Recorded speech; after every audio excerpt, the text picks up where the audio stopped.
संसदेचं अर्थसंकल्पीय अधिवेशन आजपासून सुरू झालं। केंद्रीय अर्थमंत्री निर्मला सीतारामन उद्या सकाळी 11 वाजता सभागृहात अर्थसंकल्प मांडतील। सलग 7 वेळेला अर्थसंकल्प मांडण्याचा विक्रम निर्मला सीतारामन यांच्या नावावर नोंदवला जाईल। उद्या सादर होणारा अर्थसंकल्प हा देशाला पुढील 5 वर्षांची दिशा देणारा अर्थसंकल्प असेल असं पंतप्रधान मोदींनी म्हटलंय। भारताची अर्थव्यवस्था वेगानं वाढतेय। भारतीय अर्थव्यवस्थेत गेल्या 3 वर्षात 8% वाढ झाली आहे। मी जी गॅरंटी देत आलोय ती पूर्ण करणारच असं आश्वासन पंतप्रधान मोदी यांनी दिलं। जनतेसाठी सत्ताधारी आणि विरोधकांनी एकत्र आलं पाहिजे असं आवाहन पंतप्रधान नरेंद्र मोदी यांनी सर्व खासदारांना केलं। पक्षांसाठी नाही तर देशासाठी लढूयात। 2029ला जे करायचंय ते करा, तोवर देशासाठी काम करा असं पंतप्रधान मोदी यांनी म्हटलंय। संसदेमध्ये आम्ही महागाई, बेरोजगारी, भ्रष्टाचार, नीट परीक्षा, दहशतवादी हल्ले यावर प्रश्न विचारणार आहोत असं खासदार सुप्रिया सुळे यांनी म्हटलंय। तर उद्धव ठाकरे आणि शरद पवार यांच्यावर टीका केल्याशिवाय हेडिंग होत नाही असा टोला त्यांनी सत्ताधाऱ्यांना लगावला। राष्ट्रपती द्रौपदी मुर्मू या काही राज्यांच्या दौऱ्यावर आहेत, त्यात महाराष्ट्रातही त्या येत आहेत। यावेळेला 28 ते 30 जुलै या दरम्यान महाराष्ट्रात विविध ठिकाणांना त्या भेटी देतील। यावेळी त्या मुंबई, पुण्यासह कोल्हापूर, नांदेड याही जिल्ह्यामध्ये जाणार आहेत। उद्धव ठाकरे हे 4 ऑगस्टला दिल्लीच्या दौऱ्यावर असतील। यावेळेला उद्धव ठाकरे राजकीय नेत्यांच्या भेटी घेतील। यात प्रामुख्याने मल्लिकार्जुन खरगे, सोनिया गांधी यांची उद्धव ठाकरे भेट घेतील। शरद पवार आज मुख्यमंत्री एकनाथ शिंदे यांची दुपारी 3 वाजता भेट घेणार आहेत।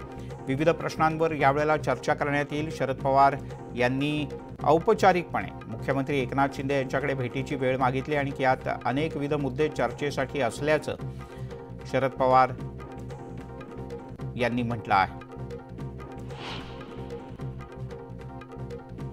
नाशिकमध्ये अजित पवार यांच्या वाढदिवसाच्या पार्श्वभूमीवर भावी मुख्यमंत्री म्हणून बॅनर झळकलेत। राष्ट्रवादीच्या स्थानिक नेते आणि कार्यकर्त्यांनी हे बॅनर लावले आहेत। राज्याचे उपमुख्यमंत्री अजित पवार यांचा आज वाढदिवस आहे। वाढदिवसाच्या निमित्तानं अजित पवार यांच्या पत्नी सुनेत्रा पवार यांनी अजितदादांना एक गुलाबाचं फूल देऊन खास शुभेच्छा दिल्या। अजितदादांनी ट्विट करत पत्नीचे आभार मानले। उपमुख्यमंत्री अजित पवार यांचा आज वाढदिवस आहे। वाढदिवसाच्या निमित्तानं अजित पवार यांना सुप्रिया सुळे यांनी शुभेच्छा दिल्यात।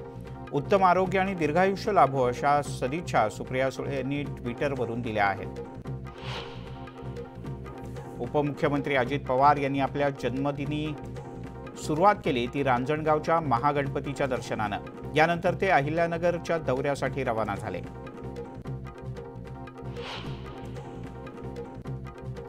वैद्यकीय आणि अभियांत्रिकी अभ्यासक्रमासाठी जात वैधता प्रमाणपत्राची अट रद्द करण्याची मागणी आमदार कैलास पाटील यांनी केली आहे।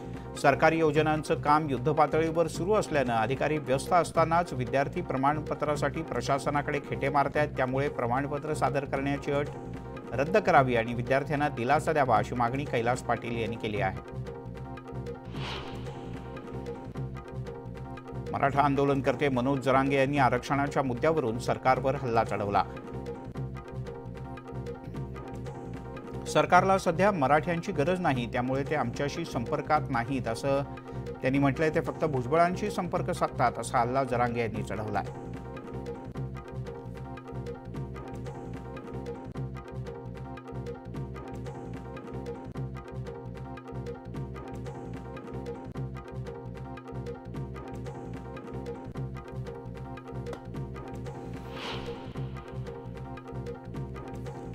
मराठा आरक्षणासाठी पुन्हा उपोषण करत असलेले जरांगे यांची वक्तव्य घटनाविरोधी असल्याचं म्हणत ओबीसी नेते लक्ष्मण हाके यांनी पाटील यांच्यावर टीका केली।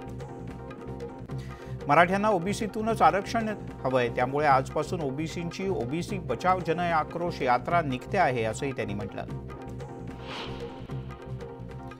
लक्ष्मण हाके यांच्यासारखे हजारो कार्यकर्ते तयार व्हायला पाहिजेत, जे रस्त्यावर उतरून आपलं म्हणणं सरकारच्याकडे ठामपणे मांडतील असं राष्ट्रीय ओबीसी महासंघाचे अध्यक्ष बबनराव तायवाडे यांनी म्हटलंय। सत्ताधारी आणि विरोधकांच्या मध्ये राजकारण सुरू आहे, म्हणून आम्ही वेट अँड वॉचच्या भूमिकेत आहोत असं तायवाडे यांनी म्हटलंय।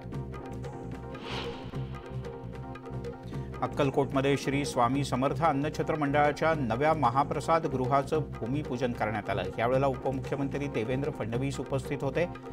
नवीन इमारतीमध्ये 1 लाख भाविकांना प्रसादाचा लाभ घेता येणार आहे। जळगावातील नियमित ऑडिट न करणाऱ्या 112 ग्रामपंचायतींना जिल्हा परिषदेनं नोटिसा बजावल्यात। ग्रामपंचायतींच्या विद्यमान आणि माजी अशा सर्व ग्रामसेवकांना याबद्दल खुलासा करण्याच्या सूचना देण्यात आल्यात। खुलासा न केल्यास ग्रामसेवकांवर सुद्धा कारवाई करण्यात येईल असा इशारा या नोटिसीच्या माध्यमातून देण्यात आला आहे। हिंगोली शहरातील छत्रपती शिवाजी महाराज चौकाच्या जवळच्या रस्त्यावर मोठे खड्डे पडलेत। खड्ड्यांमुळे वाहन चालकांना प्रवास करताना मोठा त्रास सहन करावा लागतोय। त्यामुळे या रस्त्याची तात्काळ दुरुस्ती करावी अशी मागणी नागरिक करत आहेत। वादग्रस्त प्रशिक्षणार्थी IAS अधिकारी पूजा खेडकर यांची आई मनोरमा खेडकर यांच्या पोलीस कोठडी आज संपणार आहे। पुणे ग्रामीण पोलीस आज मनोरमा खेडकरला कोर्टात हजर करतील। पोलिसांच्याकडून 3 दिवसांच्या पोलीस कोठडीची मागणी करण्यात येणार असल्याची शक्यता आहे। पर्यटन स्थळांवर हुल्लडबाजी करणाऱ्या पर्यटकांना आणि नाशिक ग्रामीण पोलिसांनी मोठा दणका दिलाय। पहिने धबधबा परिसरात धुडगूस घालणाऱ्या 11 जणांवर कारवाई करत पोलिसांनी 73,000 रुपयांचा दंडही वसूल केलाय। भांडूपमध्ये मुसळधार पावसामुळे रमाबाई नगर परिसरात मोबाईलचा टॉवर घरांवर कोसळला। यामुळे 3 घरांचं मोठ्या प्रमाणात नुकसान झालंय। सुदैवानं कोणतीही जीवितहानी झालेली नाही।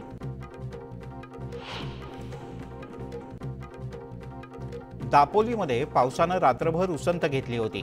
मात्र सकाळपासून जोरदार वाऱ्यासह पावसानं पुन्हा एकदा हजेरी लावली। किनारपट्टी भागात वादळी वाऱ्यासह जोरदार पावसाला सुरुवात झाली। जिल्ह्याला आजही ऑरेंज अलर्ट देण्यात आलाय। सांगली जिल्ह्यात संततधार पाऊस सुरू आहे। त्यामुळे कृष्णा नदीची पाणी पातळी 25 फुटांवर गेली आहे। चांदोली धरण क्षेत्रात अतिवृष्टी झाल्यानं पाणी पातळीत वाढ झाली, तर नदीकाठच्या शेतात पाणी शिरल्यानं मोठ्या प्रमाणात नुकसान झालं आहे।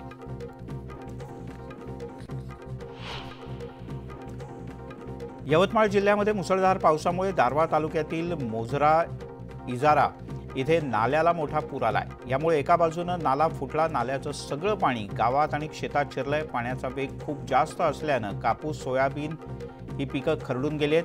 शेतात 3 ते 4 फूट पाणी साचलंय। त्यामुळे पिकांचं मोठं नुकसान होणार। हातातोंडाशी आलेला घास गेल्यानं बळीराजा हवालदिल झालाय।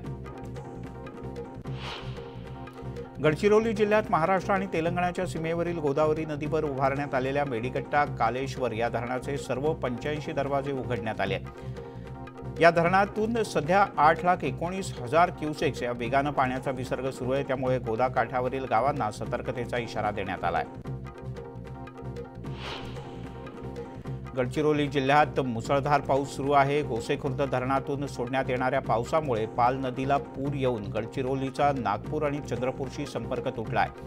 जिल्ह्यात 4 राष्ट्रीय महामार्गांसह एकूण 28 मार्ग बंद आहेत।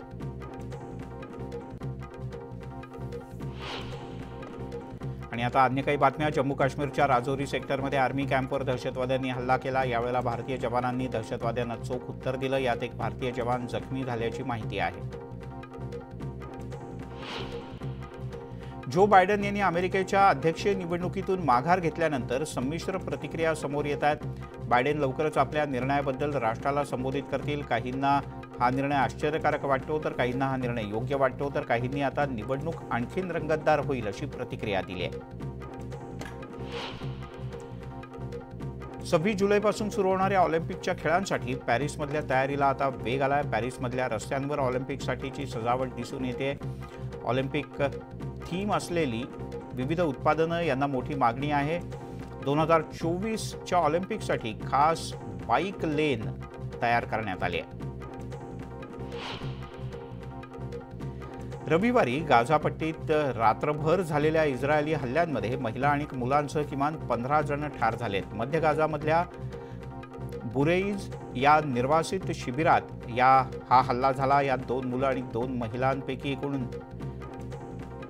एकूण 9 जण ठार झाले। त्यात 2 महिला आणि 2 मुलांचा समावेश आहे। देर अल बालाहच्या मध्यवर्ती शहरातील अक्सा शहीद रुग्णालयाच्या परिसरात हे मृतदेह ठेवण्यात आले। दरम्यान खान युनिसच्या दक्षिणेकडील गाझान शहरात इस्रायली हल्ल्यात किमान 6 पॅलेस्टाईनी ठार झाले.